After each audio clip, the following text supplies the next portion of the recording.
inaugural, I guess you could say, edition of the Central Florida Blitz. We're going to take a look at everything high school football-wise around Central Florida coming up for the next 30 minutes. And we'll have some guests. We'll have Pick 6 as well, along with our Blitz headlines coming up. I am Marty Pallman. Whoop, yeah, there you go. Flip that. I'm Marty Pallman. He's Joshua Wilson of FloridaHSFootball.com. And here we are for our first edition. We did the Blitz a couple weeks ago, but this is a new thing. We're trying 4 different shows. We had the North Florida Blitz. Now it's the Central Florida Blitz. And Josh, it's been a pretty good year already in the Central Florida area for high school football. We've seen, and we'll get into it in a minute with our Blitz lines, but we've seen some pretty dominant teams, and really starts right now in Central Florida with the Mainland Bucks. It looks like in Daytona. Mainland and everything, and of course we're gonna go to the Blitz lines. Yes, it's coming out of nowhere. No, absolutely, and of course you're right, Marty. The Mainland Buccaneers. I'll tell you what. I mean, 26-0 against Reigns. I mean.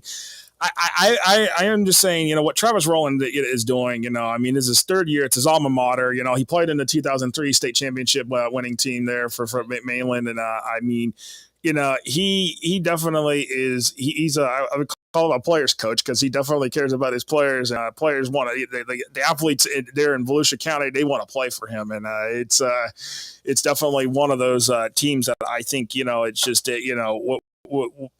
Travis Rowland embodies Mainland to the highest power possible in the world. well, and keep in mind, Mainland team that was 2 points away from winning the state title last year in Class 3S. They just missed out against Lake Wales in the championship game, and they had to win 3 straight games on the road. They really were road warriors last year to get to that state title game, and it looks like this year that they're ready to win this whole thing. It looks like early on, but as you mentioned. Not just beating Reigns, but beating Reigns 26-0, and Reigns is no pushover. We know that coming out of the Jacksonville area. But Mainland's already beaten Bartram Trail on the road. We know how good they are. So Mainland already with a couple big wins as they start the year 4-0 there in Daytona as part of the Central Florida area. By the way, before we continue with our Blitz lines, we'll remind everyone coming up in about 8 minutes or so, we're going to have our interview. We're called The Interview with Dan LaForest, the host of Central Florida High School Scoreboard. Look forward to talking to him in just a few moments. And Josh, I'm looking forward to talking to him. I haven't actually met and talked to him before, and I know you know him well. So look forward to having Dan on the show in a little bit. No, absolutely. Dan is a great interview. Dan is very knowledgeable. Real quick, a little history real quick on Dan. He was an all-state quarterback at Apopka.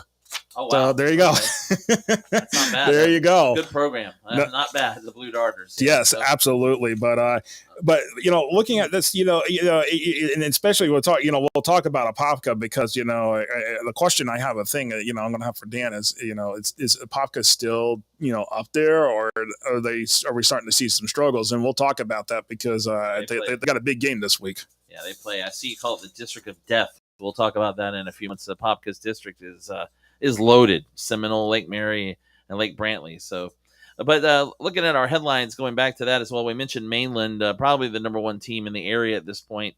On the other side of the ledger, Bishop Moore, who of course a year ago made it to the second round of the playoffs. They won a state title before, but they started 0-3. They lost to Edgewater, to Flagler Palm Coast. Some good teams they lost to. But then last week, in a game that I broadcast, I was there for this game, they were able to really kind of dominate Bishop Kenny. They led 14-0, fell behind 21-14, and then in the fourth quarter just kind of took over and won 31-21. So we'll see if Bishop Moore can get back on the right track. They really kind of dominated the game. They knocked James Reeser, Bishop Kenny's quarterback, out of the game in the second quarter, and except for the little bit of an issue there in the third quarter, Bishop Moore looked pretty good last Friday. Bishop Moore has played a tough schedule so far. You talk about it. Edgewater, O'Galley. It's those are 2 of the teams right there that Bishop Moore has lost to. But at the end of the day, the thing about Bishop Moore is it was going to go to a 3-team district. Lake Highland Prep was going to be back. It was going to be back in the district. Well, Lake Highland Prep lost all the players during the summer, transferred, lost over 20 players, then ended up going independent status, and in fact, it's still 2-team district there with Bishop Moore and Lake Buena Vista. And which is going to be Bishop Moore. It's Bishop Moore's district. That really, but yeah, exactly. And Lake Buena Vista is a pretty new program there in Orlando area. But yeah, you're right. Right now, I think Bishop Moore's got a chance to turn it around, and Lake Highland Prep, that was supposed to be Bishop Kenny hosting Lake Highland Prep. Lake Highland Prep fell out, as you said, with Independent. They changed it to Bishop Moore. They probably wish they had still played Lake Highland Prep because Bishop Moore beat Bishop Kenny last year in the playoffs, and they beat him again last week to get their first win of the season. Also, looking in Central Florida, Osceola 8-0-4. Their playoff run is. And I'm sorry. Yeah, I know. I was going to wonder. I don't know what's going on with Osceola, other than I know that their main runner, Trevion Swint, is out. Has been like they've been holding him back. I don't know if it's injury or what's going on, but I mean, the latest casualty for Osceola is getting shut out by Lakeland at home. Yeah, that's. I mean, it just I really here's the thing. Osceola football, it's still well respected. Don't get me wrong there. I mean, when we look at the teams in that district, I mean, I look at it. Okay, it's Osceola, Toho. I can't even say the full name correctly. Hobakalaika. I can't even say. I butcher it all the time. It's Celebration and St. Cloud. Those are the four teams in that district. The only team I could even see having a chance, but my question is scheduling for Toho. Is Toho's schedule going to be strong enough for them to be when it comes time to play Osceola? That's my biggest question right there. Is it going to be strong enough for them to be able to beat Osceola for the district title?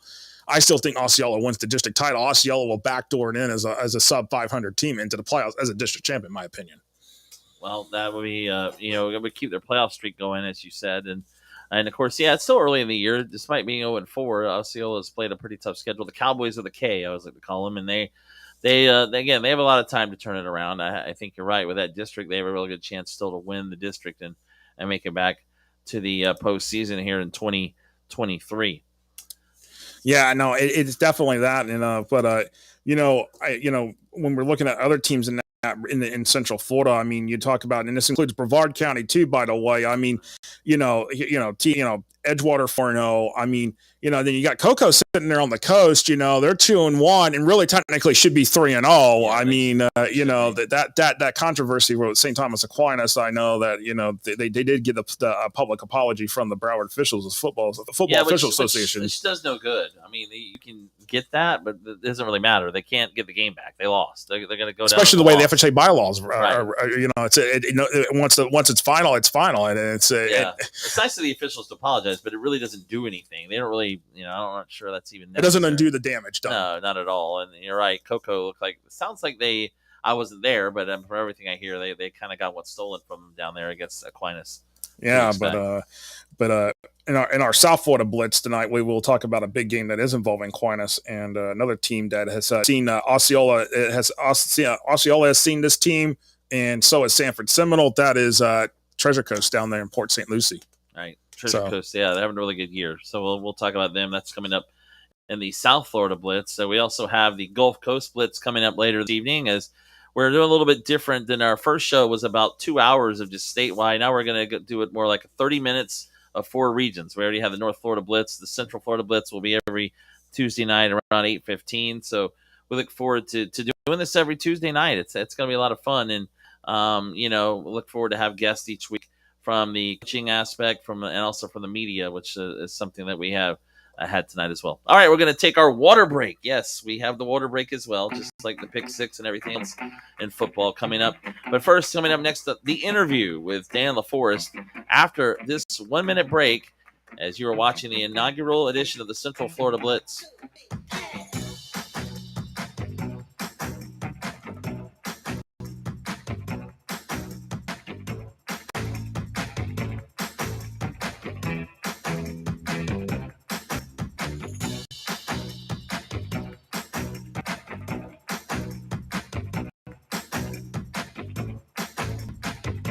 That Bishop Moore has lost to. But at the end of the day, the thing about Bishop Moore is they're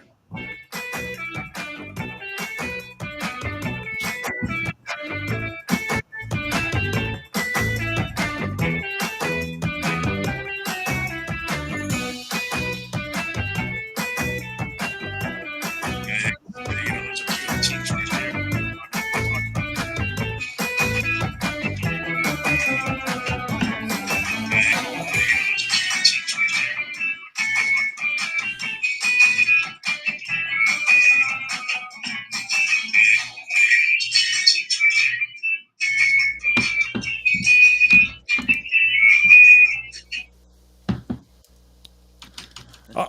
right, and let's see. Oops, what we got it. See, there we go. Hitting the right, and it's trying to get it to go. And Bishop Moore has lost to, but and at the end of the day, the thing about Bishop Moore. Here we go. All right. Like Welcome back here. We got Dan LaForest joining us here on the Blitz. Dan is the host of also on his Central Florida High School Football Scoreboard show there in Central Florida, also the Orlando Touchdown Club. And Dan, we're glad to happy to have you here, and welcome on board. I think one of his is a preview program there in Orlando area, but yeah, you're right. Right. Sure, we got Dan. Chance to turn it around, and Lake Highland Prep, that was supposed to be hosting Lake Highland. Lake Highland Prep fell out from earlier. Yeah. They changed it. Yeah, we're not sure what's going on here. It's Highland Prep because Bishop Moore. Stand by. The playoffs, Stand by here. We got it's live TV radio. We can hear.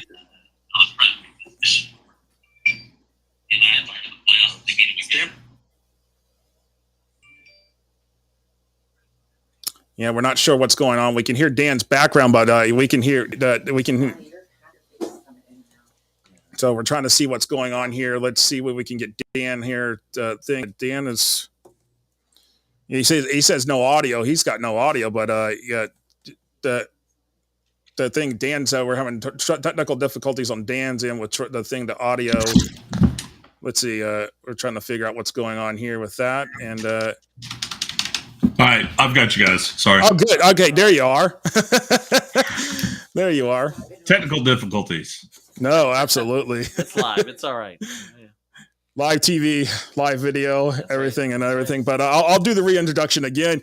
Got the man here, Dan LaForest, of the Central Florida High School Football Scoreboard show with Bale and Trujillo that airs every Wednesday night on YouTube and powered by Big Hits Live, by the way. And then also Dan is very much involved with the Cure Bowl Alls Classic there down there in Central Florida, as well as the Orlando Touchdown Club. Dan, appreciate you taking a few. I know you're a busy man these days, and let's talk some high school football in Central Florida because it's rocking and rolling down there. No, I tell you what, we got a lot of great teams here, a lot of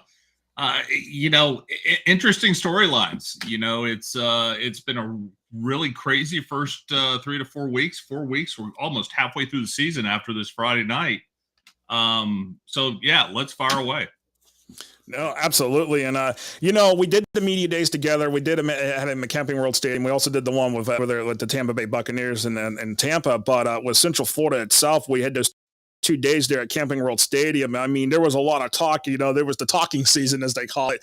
But, what has changed from what you have seen, in your opinion, from media day up through, this last week with week 4? Well, I think what we're finding across the state and is the fact that we've had a very unusual summer from a heat standpoint. And I think it's affected all these teams from a conditioning standpoint, from a injury standpoint, because there wasn't a lot of contact as they headed into the season. A lot of the teams that we expected to be on top are on top. Some of the teams that we expected to be doing a little bit better. The scheduling, I think the injuries has really caught up to them. I know you guys brought up Osceola here earlier. To lose, Tavion Swint and Elijah Mendez, 2 key components of the offense and defense has been very difficult for Osceola. Orlando Jones was a team that I picked to come out really hot this year. A tough loss to Cocoa in week 1, 22-20, after they had looked so impressive against Tampa Jesuit in the kickoff classic. And then go on the road, go up to Maryland and play Lady of Good Counsel and come home, and then, fall to Edgewater in their first district contest this past Friday night. I think, a lot of these teams just need to get healthy.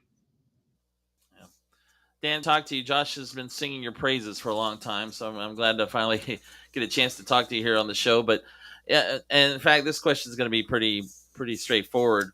Right now, as we head to the halfway point of the season, who do you think is the best team in Orlando metro area?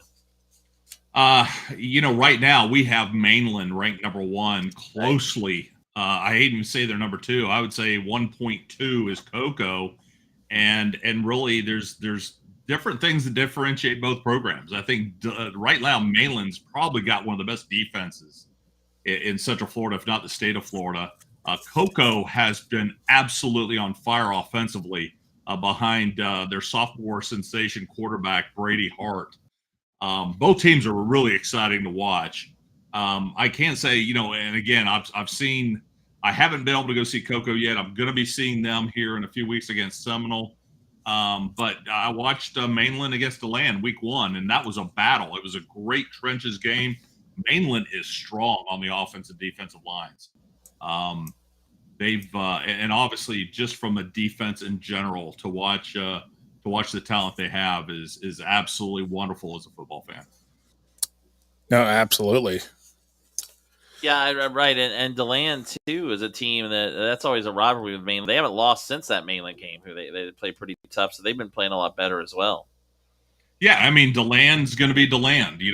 Rick Darlington in a single-wing offense, one of the most difficult offenses to defense against when you have a week to get prepared for it. It's classic Rick Darlington and his DeLand Bulldogs. This is his second year with them. TJ Moore and Wyatt Darlington and Javon Ross is an amazing wide receiver. I think he's got a bright future ahead of him. But everybody right now is talking about Edgewater. Edgewater's 4-0, come off their first district win against Jones, and anybody in Central Florida knows that is a game that's circled every year because it's such a great matchup. We've seen some amazing games over the last several years, but Edgewater probably coming out of the spring, I felt like was the most balanced team. Offense, defense, special teams. I felt like they're probably the most balanced that I've seen. But you can't discount the Apopka Blue Darters. To be in the state championship 3 of the last 4 years. What will they do here over the next several weeks? And, they're currently 3-0. They've had a bye week. They're at Edgewater this week. I'll be at that game. Or I'm sorry, Edgewater's at Apopka. I'll be at that game this week. But you have a lot of other teams that are doing very well. You got Pine Ridge, 3-0. Going in and playing Lake Howell this week. If they win that game, they'll be 4-0 for the first time in history. Of their program. Horizon plays at New Smyrna Beach. Both teams 3-0 right now. So 4-0 right now. So, you've got some great matchups and great storylines here in Central Florida. Hey, Dan, real quick, that Horizon team's actually 3-1. They lost to Ponciano last night by 1. Oh, okay. Well, yeah, I didn't see that today. 28-27. That stunned everybody because I was like, when I found out, I'm like, what? Ponciano? I'm like, it's things happen, but New Smyrna Beach, they won in a slugfest with Astra 8-2 and a rod suit is what Joan Wilkinson said. That's right. Monday's my day off, guys. I was actually in Daytona last night for the Daytona Beach Quarterback Club, and so I haven't updated those numbers, but thanks for correcting me that, Josh, because I got to get my stats updated before our show tomorrow night. No, absolutely. Dan, we got to talk about this. You mentioned Apopka. You're going to be there going to the Edgewater Apopka game, but the District of Death, which is District 4M2, which is Apopka, Seminole, Lake Mary, Evans, Lake Brantley. That's one heck of a dogfight of a district. And right now, it seems like early on, it's Seminole, Lake Mary have flexed their muscles. Apopka hasn't played a district game yet because they were off this past week. But just that district. Do you think it's that maybe the gap is kind of like is it kind of closed up with a few of the teams? Maybe a couple of the other teams are kind of maybe taking a step backwards here in this district this year. I don't think so. I think we're going to see some very competitive football, especially I know that Seminole's on the road at Vero Beach this week. What does Apopka do from a game planning standpoint to get ready for districts? It's going to be very interesting to see how they come out and play. I know that Tyson Davison, their starting quarterback, is out this week from the last indication I have. So, they haven't run the single wing up until last week against Dr. Phillips. So, most likely they'll be back in the single wing until Tyson gets healthy. But, they both turn around and play each other. Pop will be at Seminole next Friday night for really the first showdown of that three-headed monster in that district of death. Wow.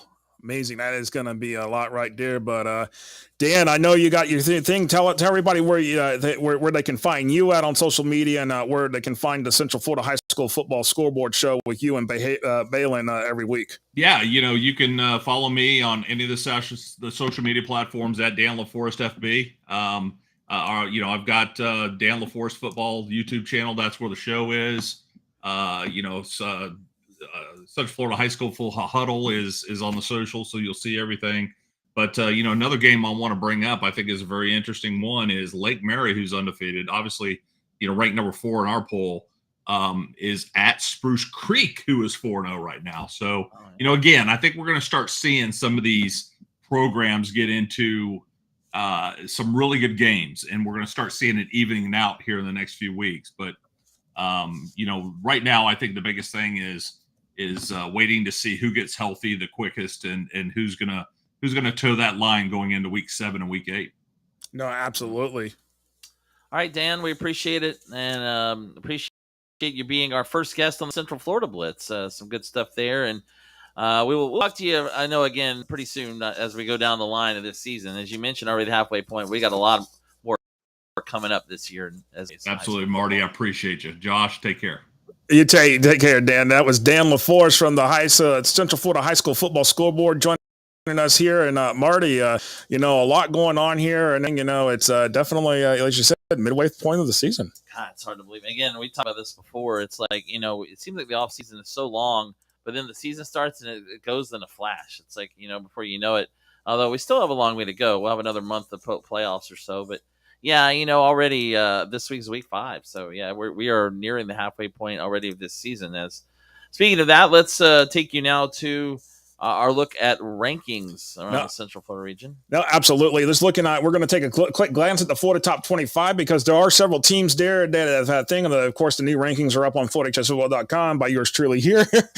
And Marty, Malin moved to one spot this week to number 11, but Coco's sitting there at number 7, moved up a spot as well. And, the last week, I'll tell you this, I made the bold choice, despite the fact that, Coco did take the L. I put Coco ahead of St. Thomas Aquinas, because I believe Coco, if everything had played like this, the Broward Football Officials Association had said it, that the rules had been followed, Coco would have been 3-0. Yeah, and Aquinas has a loss too. So I mean, they're basically the same record.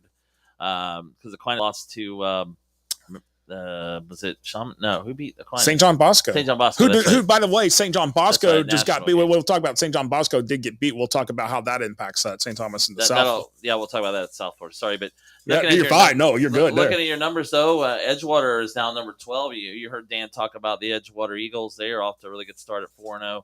And then you look further down, Sanford Seminole ranked 16th.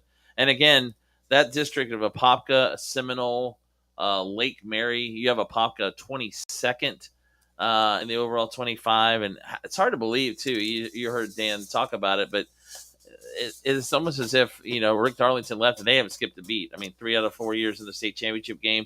And now Rick Darlington's at DeLand. He came back to the area and running that single wing. But Apopka is always a team you got to watch out for. They are very dangerous as it comes down to the playoffs. No, you're absolutely right. Jeff Ralston there at Apopka, he's been doing a heck of a job here since he took over in 2019, which was 2018 was Darlington's final year there at Apopka, and left for a couple years out of state and then came to DeLand. And of course, now he's got those Bulldogs rolling there at DeLand. But yep, that's a good job, DeLand. That's a lot of tradition and a good fan base there as well. As we have taken a look at the top 25 around the state of Florida. Time to move on now to our final segment, the Pick 6. We're going to do this every week. We will pick 6 games from the Central Florida area.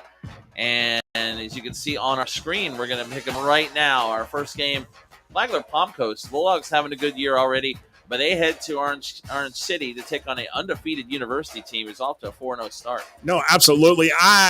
This is one, but I like what Orange City University is doing. They've got a new head coach this year. I mean, the Titans are, they're putting up points, and they're putting up points by the bucket load. And my pick this week, I'm going with OC University on this one. Yeah, I like Flagler Palm Coast. They're always a good program, and they're having a pretty good year. But I agree with you. I think University's on a roll. Take the OC, Orange City University, to win that game. No, absolutely. Our next game on the list, Lake Minneola, who, by the way, was supposed to play Eastridge, who's undefeated in district play, but that game got postponed because thunderstorms, Mother Nature, 2 nights in a row, Thursday and Friday. Oh, wow. I was wondering what it was. I was trying to look for that score, but okay. Postponed until like October 2nd. So wow, okay. With that, and they'll play that game, I'm sure. But those two teams aren't far away at all from each other. Absolutely. But Mainland, about this game though, Mainland's going to win this game. I mean, Lake Minneola's had some good teams last year, regional finalists. They're off to a 1-2 start. Lost to some really good teams already, but Mainland right now is rolling. They'll win this game at home. No, I think so. I agree with you, Marty. I think Mainland is just really, really good right now. And I'll be honest with you, it's just a team that I really think, honestly, is if they might win that state championship this year. I really think they're really got it going here. Yeah, they were close a year ago, as we said. Next game, Lake Mary at Spruce Creek. Michael Parsons, by the way, asked, how good is Lake Mary? Big O. How's their defense? I guess we'll find out this week against Spruce Creek. Well, and I want to add on to that because we got to think about it. If we go back, week 1, it was 76-60. Oh. There was no defense. That was a football score? That was a football score between Lake Mary and Dr. Phillips. So I think basketball score is what that is. Yes, but I think Lake Mary's defense might be a little suspect. But at the end of the day, they have got a really, really good, strong offense. And this is a good game. Spruce Creek. You look at the scores of Spruce Creek. It's been like 21-0 or 28-0. It's not been high numbers, is what Lake Mary puts up. So the question is does Spruce Creek defense going to be able to keep Lake Mary's offense off the field? Yeah, who you got? I'm going with Lake Mary in this one because Scott Perry, who is like the dean of coaches there in Central Florida now, in terms of tenure, he's been there for, goodness gracious, I think over 20 years now at Lake Mary, and that's his alma mater. Plus Lake Mary, and by the way, Lake Mary is ranked number 7 right now in the 4M rankings. So I think Spruce Creek is undefeated, but that you're right. I think Lake Mary. I'm actually going to agree with you. I think Lake Mary is going to win that game as well on the road. 3 for 3 so far. Absolutely, 3 for 3, and absolutely on that one. All right, so Marty, the next game we've got on the list, and one we've talked about plenty of much here tonight: Edgewater and Apopka. And it's a battle of undefeateds right there. Yeah, it is. You heard Dan talking about that. This is going to be a classic game. Edgewater off to a 4-0 start. Apopka's 3-0 to start. It's hard for me to pick against Apopka at home, especially Apopka is going to win this game. They'll end Edgewater's undefeated season to this point. Wouldn't be surprised if Edgewater wins, but I'll take Apopka at home in this game. I'm going to go against the grain here, and I am going to go Edgewater. Apopka struggled on the road 2 weeks ago at Dr. Phillips, had to come back and win in there in the fourth quarter, and I think this is at Edgewater. I've got Edgewater higher in the rankings, and I'm going to stick with my gut there and go with the Eagles. Yep, and good. We got a difference there. That's always nice to have those as well. All right, next game, my favorite name of a team in Florida, Eaugallie, Eaugallie. Is that Cocoa? 2 of my favorite. And, as you mentioned, Josh, Cocoa, a team that probably should be 3-0. That lost to Aquinas happening. I think they'll go to 4-0 and they'll win this game at home on Friday. No, and that's the thing, and I'm going to stick with you on that. But Eaugallie, they're coming in with this 4-0. They have played some tough competition. The thing is about the for Eaugallie is that they just got to be able to find a way to play perfect football for 48 minutes against Cocoa to pull off a huge, what would be a significant upset. But I've got to go with the Tigers there and Coach Snyder's team. Yep, and should be a good one there. This should be a good one as well. Our final game of the Pick Six, Sanford Seminole traveling down to the Treasure Coast on Vero Beach. And this is going to be a barn burner. I think back, week 1, it was 19-13, Vero Beach over Miami North. But, Sanford Seminole, this one's a tough one. It's a hard to go to Billy Living's Field at the Citrus Bowl there in Vero Beach and win games there. It's not saying it can't be done. It can be done. But is Seminole going to be able to do that? That's my question. Right in this second, that's where it's so tough. Especially when I go back and look at the Florida top 25 here, Marty. I mean, Vero Beach at 13, San Seminole at 16. I got to go with the Indians at home here on this one. I mean, this is it's going to be close. I think it's going to be, but it's going to be a close one. But I have to go with Vero Beach. Yeah, they're a really good team at home. Vero Beach is tough to beat. At this point, I tend to agree with you. I think it's going to be close. I'll go with Vero Beach as well at home to win. But again, Sanford Seminole is a team that they're dangerous. They can win that game on the road, no doubt. All right. No, absolutely. And of course, it really, at the end of the day here, when we look at teams and stuff and, look at these games and of course, this is week 5 games, week 6 next week, Marty, by the way, a lot of district games, especially a lot of opening district games for teams that did not open last week. Yeah, time to get into the meat of the district schedules, you said, and a lot of teams will get going next week. And then we'll have a lot to talk about after that because then we start. And by the way, next week, a week from today, we will be getting the first playoff numbers for the FHSAA for the postseason. We'll have the rankings for that next week. So looking forward to talking about that next Tuesday. No, absolutely. And of course, it's going to be a lot there. And of course, we may be looking at doing maybe a potential, just a breakdown show of just what they put out because there's a lot to digest and definitely not enough minutes in the 4 shows that we're doing now to digest all the FHA power rankings because honestly, people want to see what, the structure of, okay, what is it, if the season ends right now, what is it going to look like? Right. Well, we probably could have done a half hour easily with Dan LaForest. We had him on about 10 minutes. We probably could have done easy 30 absolutely. with him. But it's only a 30-minute show. But we do cover a lot in 30 minutes. And speaking of that, that's about it for our first edition of Central Florida Blitz. Any last thoughts, Josh?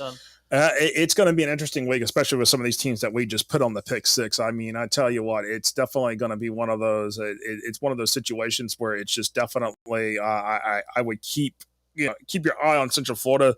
I think there's some teams that are going to win some state championships from this region, and they're showing their muscles right now. They normally are. You're right, and we look forward to talking about that as the season goes on here on the Central Florida Blitz. All right.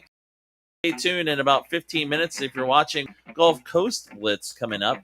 And we appreciate everyone involved with Central Florida High School football for watching tonight. And we will talk to you every Tuesday, next Tuesday again, 8:15 p.m. for the Central Florida Blitz. For Joshua Wilson, I'm Marty Pallman. So long, and we'll talk to you again soon.